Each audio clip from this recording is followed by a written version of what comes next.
புரட்சி தலைவி அம்மா அவர்கள் மறைஞ்சிட்டாங்க அப்படின்னு அன்னைக்கு அந்த அப்பல்லோ வாசல்ல நின்று கதறும் பொழுது அதே அந்த ஒரு துக்கமும் அதே வேதனையும்.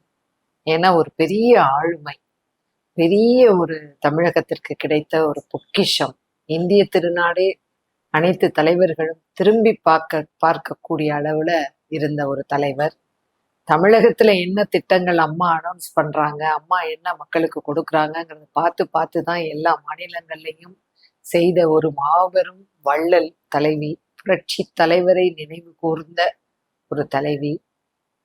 அப்படி அம்மா இல்லை அப்படிங்கிறது மிகுந்த ஒரு வேதனை. நம்ம வீட்டுல ஒரு பெற்ற தாய், அந்த தாய் இல்லை அப்படிங்கிற ஒரு வேதனை தான் இன்னைக்கும் என்னைக்குமே நாங்க உயிரோடு இருக்கிற வரைக்கும் அந்த வேதனையும் நினைவுகளும் எப்பொழுதுமே இருக்கும். இன்றைக்கு அண்ணன் எடப்பாடியார் அவர்கள் எங்களுக்கு தாயாக விளங்குகின்றார்கள்.